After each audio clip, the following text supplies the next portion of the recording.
Halo teman-teman mahasiswa, kembali lagi di pertemuan selanjutnya dalam mata kuliah Storytelling and Creative Writing dalam sub Creative Writing dan Storytelling dari ide menjadi naskah. Bagaimana kita memulai suatu tulisan? Tentunya di awal kita harus memulai dengan tema yang akan kita susun. Tema ini bisa berasal dari minat dan bakat kita, bisa sesuai dengan kebutuhan pasar, bisa juga sesuatu yang relate dengan kehidupan banyak orang. Nah, ketiga hal ini bisa kita dapatkan dengan sangat mudah tentu dari beberapa metode berikut ini. Yang pertama, teman-teman bisa cari tema-tema yang sesuai dengan apa yang teman-teman kuasai. Gitu ya. Misalnya teman-teman lebih menguasai tema tentang keuangan, nah teman-teman bisa angkat cerita tuh dari tema keuangan tersebut. Tentu pengemasan ceritanya nanti dibuat sederhana mungkin yang bisa relate dengan orang banyak pastinya. Tapi tentu yang kita kuasai dan sukai ya, karena kalau sesuatu yang kita sukai dan kuasai, kita akan bersemangat gitu ya untuk membahas itu. Sehingga dalam menulis kita juga akan lebih bersemangat, lebih termotivasi kalau kita temanya membahas tentang apa yang kita sukai atau apa yang kita kuasai. Yang kedua, tema bisa dicari dari apa yang paling banyak dinikmati, diminati sama pembaca. Hari gini lagi pada suka apa sih gitu, kita bisa cari tema-tema itu. Atau bisa juga tema yang dekat dengan realitas sehari-hari yang pasti relate dari zaman ke zaman, masalah itu terjadi lagi dan sering dibicarakan banyak orang. Nah ini teman-teman, kita bisa mendapatkan itu semua dari apa yang kita sukai, yang kita kuasai, dari referensi pasar, dari apa yang sering terjadi sehari-hari. Nah, tapi kita butuh data kan, apa saja sih yang menjadi bahan utama kita untuk menulis. Nah, itu bisa kita cari dari mana aja. Yang pertama adalah dari pengalaman pribadi kita. Ya, tentu saja teman-teman sering dengar ya. Ini berdasarkan kisah nyata gitu. Yang namanya fiksi itu adalah kebebasan penulis. Apakah memang betul-betul itu hasil imajinasi atau hasil karangan penulis sendiri, atau bisa juga itu berdasarkan pengalaman pribadi yang pernah kita alami. Kalau nggak mau ketahuan orang banget, barangkali tokohnya namanya bisa kita ganti gitu ya, latar tempat, latar waktu bisa kita ganti, tapi ide utamanya itu sebenarnya cerita atau kisah kita sendiri. Itu sebenarnya paling mudah ya, karena kita menceritakan ulang apa yang kita alami. Bisa juga kita menceritakan pengalaman orang lain, karena sebagai individu tentu kita pernah dengar cerita ya dari teman kita, ayah kita, ibu kita, adik kita, orang-orang terdekat kita. Nah, cerita-cerita itu bisa kita ceritakan kembali gitu ya dalam sebuah naskah yang akan kita buat.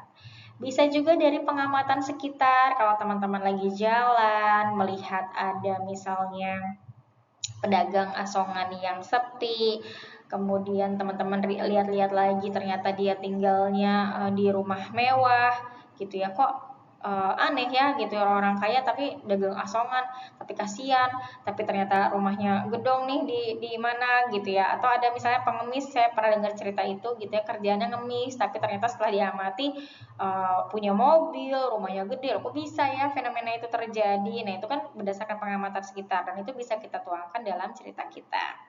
Bisa juga dari konsumsi media yang kita konsumsi gitu ya.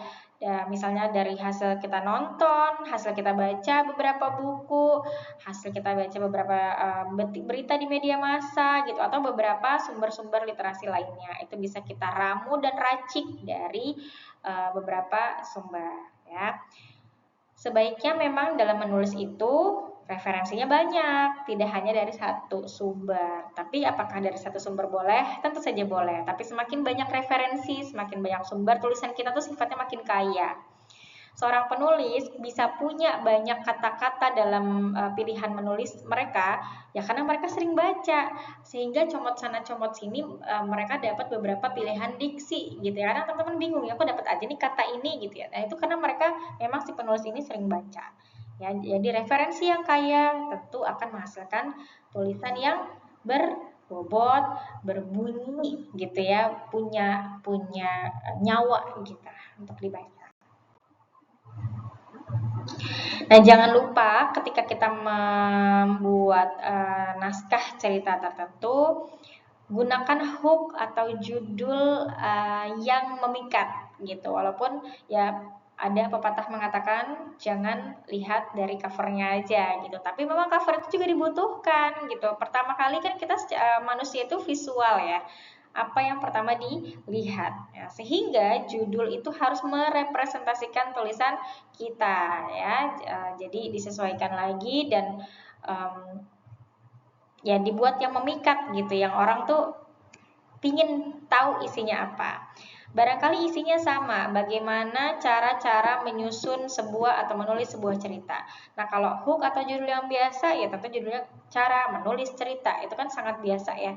Tapi kalau kita bisa pakai diksi lagi yang lebih memikat, misalnya rahasia meracik cerita yang tak bisa ditebak, gitu ya. Nah, itu mungkin akan lebih menarik lagi. Jadi gunakan kata-kata pemikat yang bisa memancing rasa ingin tahu pembaca. Nah, teman-teman, selanjutnya kalau kita sudah tadi firm dengan tema apa yang mau kita bahas, begitu ya, kemudian membuat judul yang memikat hook tadi, dalam menulis itu sebetulnya tidak ada aturan khusus harus membuat outline. Outline ini disarankan kepada kita sebagai penulis agar kita sebagai penulis baru ya, bagaimana kita baru memulai menulis nih, supaya tulisan kita tuh nggak nyasar kemana-mana. Makanya perlu pagar yang namanya outline ini, supaya kita nggak terjebak dan bingung di tengah-tengah. Duh, habis ini mentok apa lagi ya? Nah, jadi dari awal udah kita bikin aturan. Tuh, misalnya kita sudah menentukan ceritanya tentang A gitu ya. Nah, kita tentukan tuh nanti paragraf pertama mau bahas apa dulu sampai paragraf kedua. Habis itu 3 4 nanti mulai membahas apa. Paragraf ke 5 6 nanti bahasannya apa lagi gitu sampai terakhir. Jadi sudah dirancang betul-betul pembagiannya tuh tepat per part. Jangan baru paragraf pertama tahu-tahu kok udah selesai ceritanya ya. Ya kecepatan nih, ada bagian yang kurang nih sehingga dirunut pakai outline. Ya, jadi di awal ceritain latar belakangnya dulu gitu. Kemudian baru mulai ada muncul-muncul konflik misalnya, terus kemudian lanjut ke konfliknya, bagaimana cara menyelesaikan konfliknya, bagaimana akhirnya. Nah, itu dirunut supaya nggak berulang. Karena kalau nggak pakai outline, biasanya penulis yang awam tuh udah diceritain di paragraf kedua, di paragraf ketujuh diulang lagi. Ya sama seperti kalau teman-teman bikin esai atau bikin ya penulisan-penulisan ilmiah lainnya, itu juga kan diperlukan outline ya, supaya kita runut, nggak ngulang lagi hal yang sama dan tahu apa yang harus kita tulis di selanjutnya, selanjutnya, dan selanjutnya.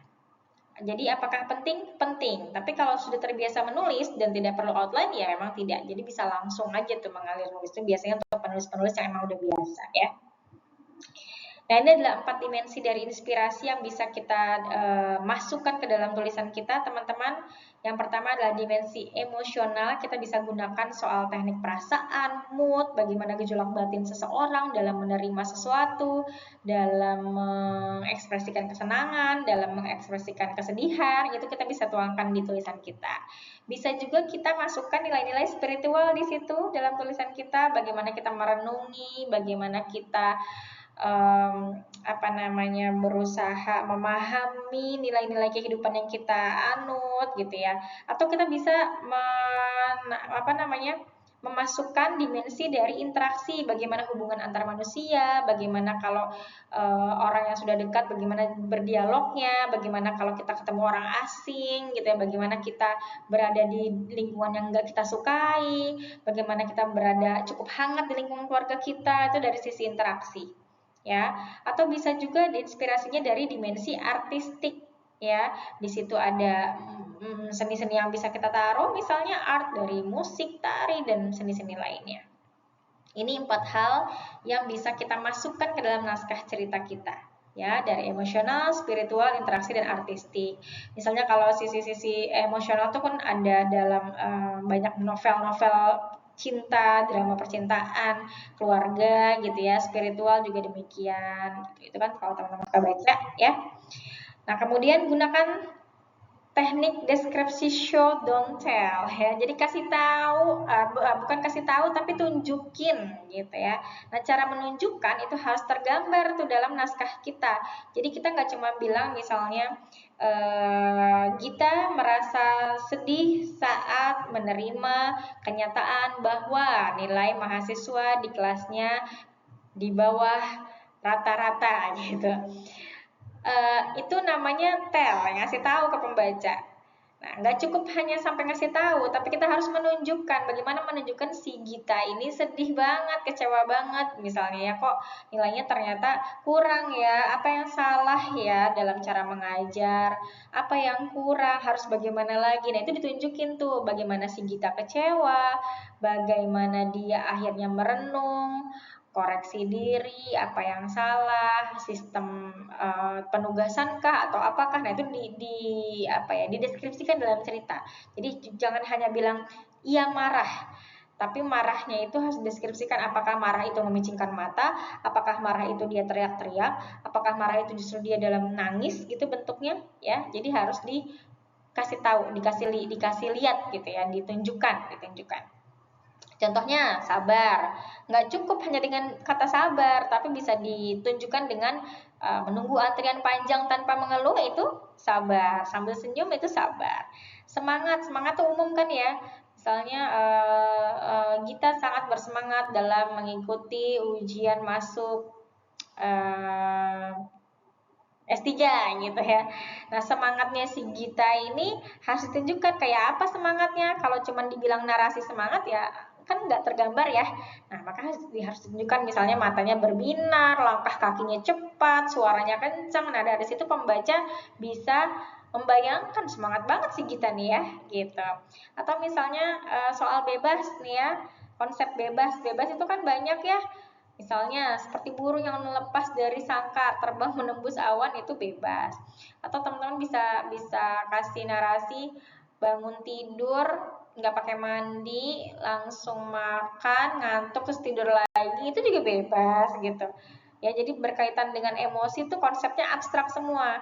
Teman-teman nggak bisa cuma bilang dia orangnya baik, baik yang kayak apa, itu harus di-show, ditunjukkan seperti apa, ya. Nah, ini teman-teman soal kalimat ya. Nanti teman-teman dalam membuat naskah itu harus memperhatikan juga anatomi dari kalimat dasar. Dari ini di mata kuliah Bahasa Indonesia harusnya sudah dibahas ya mengenai subjek, predikat, objek, dan keterangan. Pastikan tandanya harus benar, begitu ya. Pastikan kalimatnya juga efektif, jangan mengulang kata yang sama, jangan tanpa subjek, gitu ya. Diksinya tuh harus benar, walaupun tidak harus selalu menggunakan bahasa Indonesia yang baik dan benar. Tidak harus formal, tapi anatomi kalimatnya tuh tepat, begitu ya. Misalnya seperti ini. Beberapa orang ada yang menulis kalimat seperti ini, Andi yang pergi meninggalkan Rani. Padahal secara anatomi yang itu tidak perlu lagi gitu. Kenapa? Karena yang memang tidak diperlukan. Ngapain? Kalau yangnya dihilangin, misalnya Andi pergi meninggalkan Rani, itu jelas clear. Andi yang pergi meninggalkan Rani dengan Andi pergi meninggalkan Rani bukankah memiliki arti yang sama gitu ya, sehingga yang ini tidak dibutuhkan lagi. Jadi SPOK-nya juga jelas, subjek, mana predikat, mana objek, dan mana keterangan. Nih misalnya, contoh yang kedua, Ika makan dengan lahap sehingga Ika merasa kenyang. Ya, sehingga Ika merasa kenyang. Jadi udah Ika lagi. Ika makan dengan lahap sehingga Ika merasa kenyang. 2 kali si Ika. Ya, repetisi subjek. Gak perlu. Cukup satu aja. Ika makan dengan lahap sehingga kenyang. Atau Ika makan dengan lahap sampai kenyang. Sungguh efektif bukan? Jadi kadang-kala penulis tuh biar banyak diulang-ulang nih ya. Jangan sampai teman-teman melakukan itu. Kemudian soal logika bahasa, ini sering banget nih kalau dalam mata kuliah public speaking, sepertinya sudah saya sampaikan ya. Waktu dan tempat kami persilakan. Padahal yang dipersilakan bukan waktu dan tempat, tapi orangnya gitu ya. Jadi silakan kepada Ibu Gita, kami persilakan. Ya, kemudian ada kata-kata untuk menghemat waktu, nggak ada waktu yang dihemat, tapi lebih efisien. Tapi sebetulnya sepertinya kalau dalam public speaking sih tidak perlu lagi ya. Untuk menghemat waktu itu tidak perlu lagi. Ini juga kesalahan umum ya teman-teman, udah mundur, udah pasti ke belakang, jadi udah mundur ke belakang, maju ke depan, masuk ke dalam. Hadirin itu banyak, jadi nggak usah pakai para. Udah sangat, belakangnya pakai sekali, itu sering-sering ya. Kesannya sepele tapi itu sering sekali dilakukan baik dalam hal vokal public speaking maupun dalam penulisan. Nah, ini adalah alurnya teman-teman, dari mulai kita tadi menentukan ide mau nulis apa, temanya apa, kemudian bikin outline, mulai menulis ya. Nulis aja sesuai dengan outline yang udah kita buat. Jangan sebentar-bentar lihat lagi, berhenti mana yang salah lalu perbaiki. Karena untuk evaluasi itu nanti di akhir. Jadi nulis-nulis aja, evaluasi ini ejaannya benar atau enggak, kalimatnya efektif atau enggak, itu nanti di akhir baru dicek ulang lagi, dibaca lagi dari awal gitu ya. Karena kalau itu dikerjakan saat kita mengeksekusi, nanti tulisannya enggak kelar-kelar. Jadi teman-teman menulis sama seperti praktek public speaking karena menulis adalah berkomunikasi. Bedanya medianya adalah tulisan. Jadi mulai susun ide dari sekarang, susun kerangkanya dan mulai rapikan kalimatnya. Dan untuk langkah pertama kita adalah tentang tulisan fiksi. Apa itu tulisan fiksi? Bagaimana ciri-cirinya? Teman-teman bisa lihat di materi yang juga sudah saya bagikan di pertemuan ketiga ya, tentang anatomi fiksi. Silakan dibaca teman-teman. Sampai bertemu lagi di pertemuan selanjutnya.